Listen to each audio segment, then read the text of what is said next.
एक समय की बात है। सोनपुर नामक गांव में एक गरीब मछुआरा रहता था जिसका नाम कुंदन था। उसके माता पिता की मृत्यु होने की वजह से वह अपने घर में अकेला रहता था। एक दिन वह जंगल में नदी किनारे मछलियों को पकड़ने जा रहा था कि तभी उसे वहाँ एक छोटा सा बंदर जख्मी हालत में गिरा हुआ दिखाई देता है। अरे तुम कौन हो और यहाँ इस हालत में क्या कर रहे हो छोटे बंदर? छोटा सा मासूम बंदर कुछ नहीं बोलता, वह सिर्फ दर्द से तड़प रहा था। लगता है जंगल में इस मासूम बंदर का किसी ने शिकार किया है और ये उस शिकारी के शिकार से जख्मी होकर यहाँ पर अपनी जान बचाने के लिए आया है। तुम बिल्कुल परेशान मत हो छोटे बंदर, मैं तुम्हें अपने साथ ले जाऊंगा और तुम्हारा इलाज खुद करवाऊंगा। देखना फिर तुम बिल्कुल ठीक हो जाओगे। कुंदन उस बंदर को ठीक होने का दिलासा देता है, लेकिन वह बंदर उसे चुपचाप अपनी मोटी मोटी आंखों से देखता रहता है। छोटे बंदर, तुम क्या गूंगे हो? मैं कब से तुम्हें इतनी सारी बातें कह रहा हूँ मगर तुम हो कि कुछ बोलते ही नहीं। मुझे तो ऐसा लगता है कि तुम बोल ही नहीं सकते। चलो कोई बात नहीं, मैं तुम्हें वैद्य जी के पास लेकर चलता हूँ।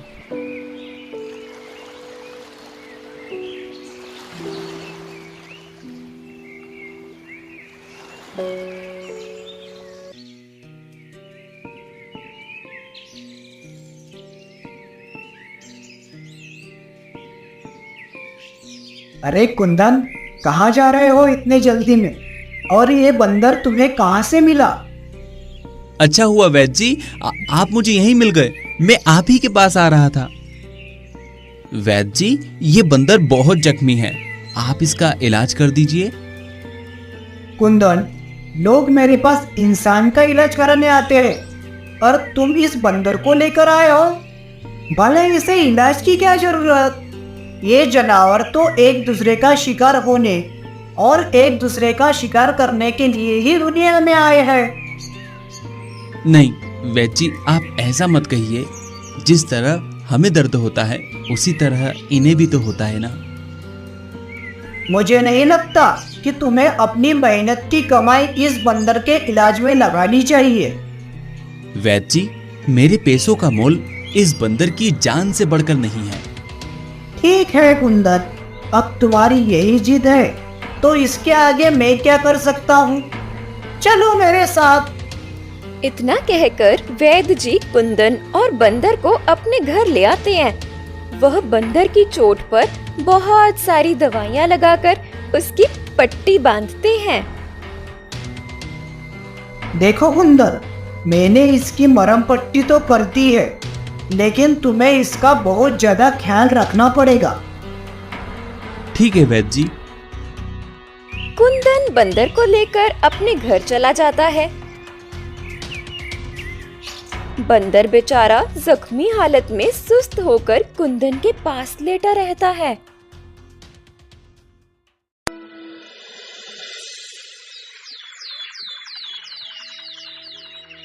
छोटे बंदर, तुम तो कुछ बोलते नहीं और मैं तुम्हारा नाम भी नहीं जानता, इसलिए मैं तुम्हें छोटा बंदर बुलाऊंगा।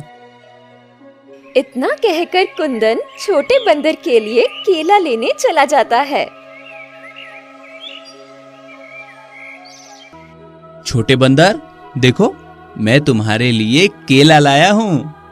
मैंने सुना है तुम बंदरों को केला बहुत पसंद होता है।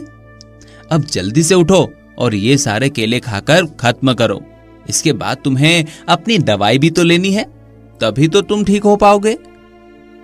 कुंदन इतना कहकर अपने हाथ से केले के छिलके को उतारता है और केले के छोटे छोटे टुकड़े उस छोटे बंदर के मुंह में डालने लगता है। वह छोटा बंदर धीरे धीरे आराम से केले के टुकड़े खाता है, साथ ही अपनी मोटी मोटी आंखों से कुंदन को टुकुर टुकुर देखता है। दिन गुजरते जाते हैं और कुंदन उस छोटे बंदर की ऐसी ही सेवा करता है जिससे वह छोटा बंदर ठीक हो जाता है। छोटे बंदर, अब तुम पूरी तरह से ठीक हो चुके हो और अब मुझे लगता है कि तुम्हें तुम्हारे परिवार के पास पहुंचा देना चाहिए। चलो, मैं तुम्हें तुम्हारे परिवार के पास जंगल में छोड़ देता हूँ। कुंदन ये कहकर बंदर को जंगल की तरफ लेकर जाता है।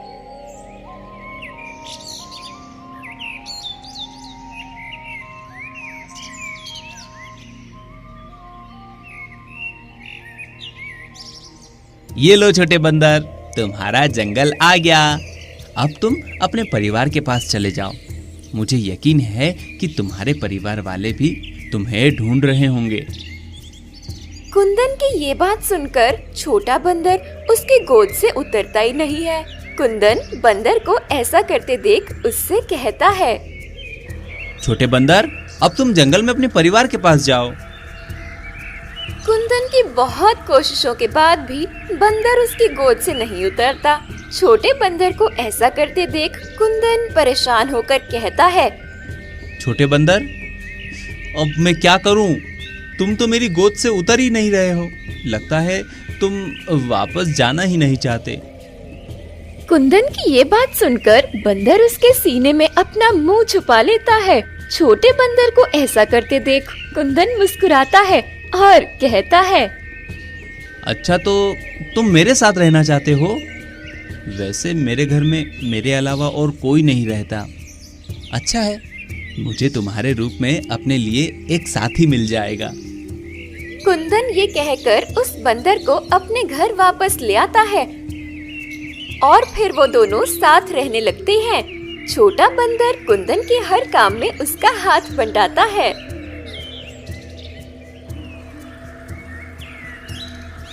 एक दिन कुंदन नदी किनारे मछली पकड़ने जाता है। तभी वहाँ पर एक दूसरा मछुआरा आता है और कहने लगता है, अरे तुम कौन हो और यहाँ क्या कर रहे हो? मैं कुंदन हूँ और यहाँ पर मछली पकड़ने आया हूँ। पर मैंने तो तुम्हें यहाँ पहले कभी नहीं देखा। मैं तो यहाँ रोज आता हूँ। हो सकता है कि आप और मैं रोजाना अलग अलग समय पर मछली पकड़ने आते हो, इसलिए हम दोनों की कभी मुलाकात नहीं हुई। तुम मुझसे झूठ मत बोलो। और रही बात तुम्हारे यहाँ आने की, तो आज के बाद मैं तुम्हें यहाँ मछली पकड़ता ना देखूं, क्योंकि ये नदी मेरी है। अगर तुमने दोबारा इस नदी से मछलियाँ पकड़ने की कोशिश भी की तो मैं तुम्हें इस नदी में फेंक दूंगा। कुंदन गरीब होने के साथ ही बहुत सीधा भी था, इसलिए वह उस मछुआरे से बिना कुछ कहे चुपचाप अपने घर आ जाता है, जहाँ छोटा बंदर उसके आने का इंतजार कर रहा होता है। छोटे बंदर, अब मैं क्या करूं? मेरे पास तो कोई दूसरा काम भी नहीं है जिससे मैं अपना और तुम्हारा खर्च उठा सकूं।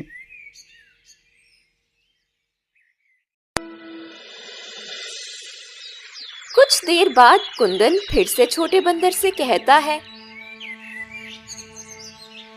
छोटे बंदर, मैं सोच रहा हूं कि हमें यहाँ से कहीं और जाकर कोई नया काम ढूंढना चाहिए। कुंदन ये कहकर उस छोटे बंदर को अपने साथ ले जाता है और फिर चलते चलते वो दोनों जंगल की तरफ आते हैं।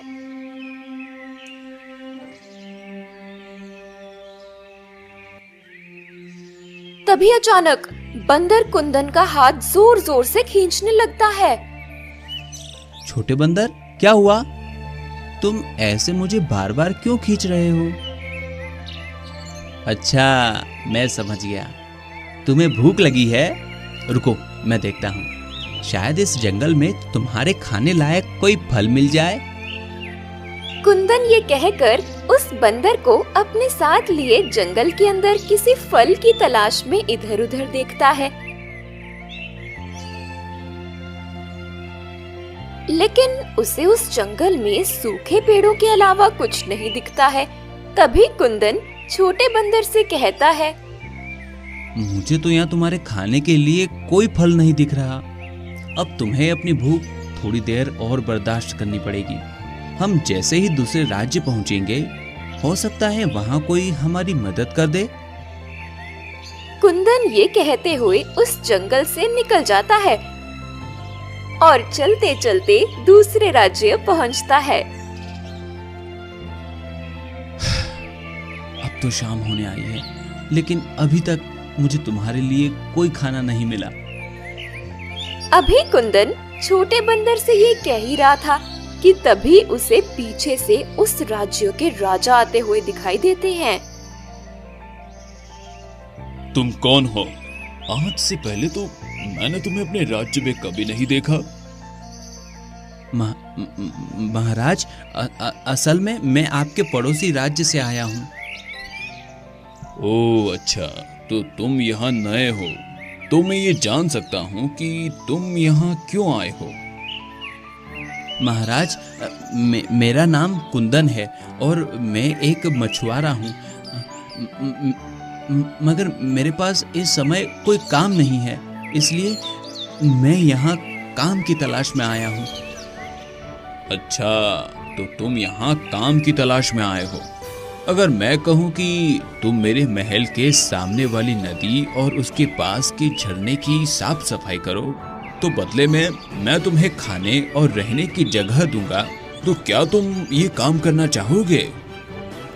कुंदन राजा की ये बात सुनकर खुशी खुशी हाँ कर देता है और कहता है, महाराज, आपका बहुत बहुत शुक्रिया कि आपने मुझे काम पर रखा।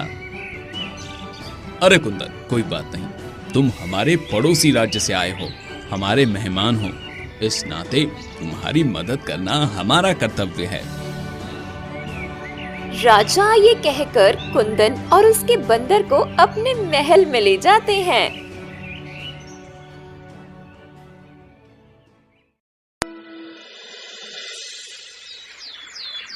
दिन गुजरते हैं। कुंदन सारा दिन महल के पास झरने और नदी की साफ सफाई करता है और उसके साथ उसका बंदर भी उसके छोटे छोटे काम में उसकी मदद करता है। राजा कुंदन को मेहनत और ईमानदार से काम करता देख बहुत प्रसन्न होते हैं। एक दिन मंत्री जी राजा के पास आते हैं और कहते हैं, महाराज, क्षमा चाहूंगा, लेकिन आपके लिए एक बुरी खबर है। कैसी बुरी खबर? महाराज, महल में जो कीमती खजाना रखा था वो चोरी हो गया है। मंत्री जी की बात सुनकर राजा गुस्से से महल के सारे नौकरों को अपने पास बुलाते हैं। मैं जानता हूँ कि तुम लोगों में से ही किसी ने मेरे खजाने की चोरी की है, तो जिसने भी ये काम किया है वो सामने आ जाए और सच बता दे। मैं वादा करता हूँ कि मैं उसे माफ कर दूंगा, साथ ही कुछ खजाना भी दूंगा। लेकिन अगर तुमने सच नहीं बताया तो मैं तुम सबके साथ बहुत बुरा करूंगा। राजा ये कहकर एक एक नौकर से पूछताछ करते हैं। तभी मंत्री जी राजा से कहते हैं, महाराज, मुझे लगता है कि ये काम हमारे राज्य के किसी नौकर का नहीं है, बल्कि दूसरे राज्य से आए हुए कुंदन का है।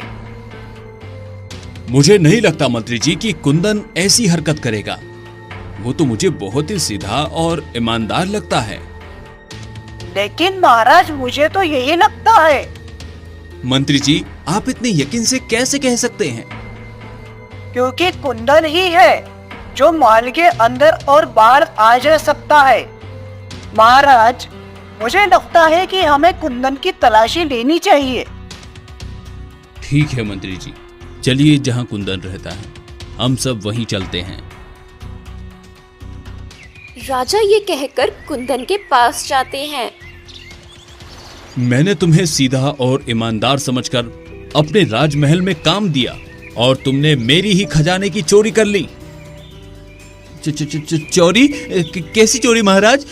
और आप किस खजाने की बात कर रहे हैं? कुंदन, जितने सीधे तुम दिखते हो उतने हो नहीं। अब बताओ, तुमने महाराज का खजाना कहाँ छुपाया है? महाराज, मेरा यकीन कीजिए, मैंने कोई खजाना नहीं चुराया, मैं चोर नहीं हूँ। कुंदन अपनी बेगुनाही साबित करने की कोशिश करता है मगर राजा उसकी एक नहीं सुनते। तभी मंत्री जी कुंदन के आसपास तलाशी लेने लगते हैं। तलाशी लेने पर उन्हें सोने के कुछ सिक्के मिलते हैं।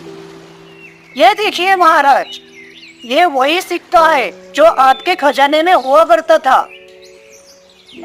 राजा उन सोने के सिक्कों को देखकर गुस्से में कुंदन से कहते हैं, मैंने तुम पर भरोसा किया और बदले में तुमने मुझे ये सिला दिया। अब तुम्हारी सजा यही है कि तुम हमेशा के लिए मेरे महल में कैद रहोगे। राजा ये कहकर अपने सिपाहियों को कुंदन को कैद करने का हुक्म देते हैं। 3 दिनों तक कुंदन को कैद करके उससे पूछताछ की जाती है, मगर कुंदन अपने मुंह से एक लफ्ज भी नहीं निकालता। मंत्री जी, कुंदन को कैद करे 3 दिन बीत चुके हैं, लेकिन अभी तक उसने खजाने के बारे में कुछ नहीं बताया। अब हम ऐसा क्या करें जिससे वो हमारा सारा खजाना वापस कर दे? महाराज, मुझे लगता है कि कुंदन ने वह सारा खजाना अपने राज्य के राजा के पास भेज दिया है। अभी राजा और मंत्री ये बात कर ही रहे थे कि तभी वहाँ कुंदन का छोटा बंदर आता है और राजा से कहता है, प्रणाम महाराज। अरे तुम तो वही बंदर हो ना जो उस कुंदन के साथ हर समय पाए जाते थे? जी महाराज, मैं वही बंदर हूँ। मगर मैंने तो पहले कभी तुम्हें बोलते हुए नहीं सुना। जी महाराज, क्योंकि मैं ज्यादा बोलना पसंद नहीं करता। महाराज, मैं जानता हूँ कि आपका सारा खजाना कहाँ है और किसने उसे चोरी किया है। अच्छा, तो बताओ फिर मेरा खजाना कहाँ है? महाराज, महल के पीछे जो पर्वत है, उस पर्वत के नीचे एक छोटी सी गुफा है। वो खजाना उसी गुफा में छुपाया गया है। लेकिन ये काम आखिर किसने किया? महाराज, मेरी एक शर्त है। अगर आप मेरी शर्त पूरी करेंगे तो ही मैं बताऊंगा कि आपके खजाने को किसने चुराया है। ठीक है, तुम्हारी शर्त मुझे मंजूर है। बताओ मुझे क्या करना होगा? महाराज, आपको मेरे मालिक यानी कुंदन को अपनी कैद से आजाद करना होगा। तुम जानते भी हो तुम क्या कह रहे हो? जी हाँ, मैं जानता हूँ और यकीनन आपको भी जब सच पता चलेगा तब आप भी ऐसा ही करेंगे।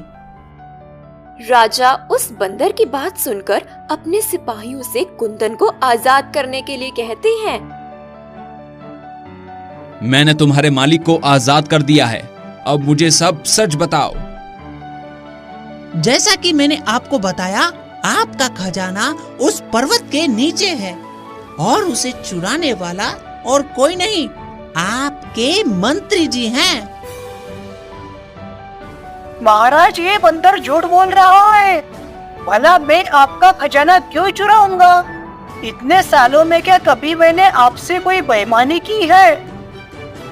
मंत्री की ये बात सुनकर राजा उस बंदर से कहते हैं, मूर्ख बंदर, ये क्या कह रहे हो?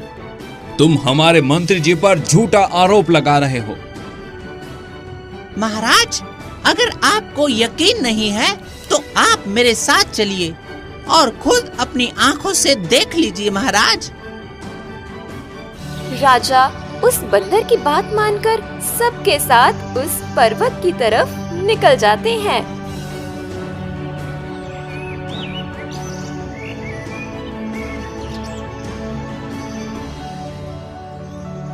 छोटा बंदर सबको उस पर्वत के नीचे बनी गुफा में ले जाता है और वहाँ पर छुपा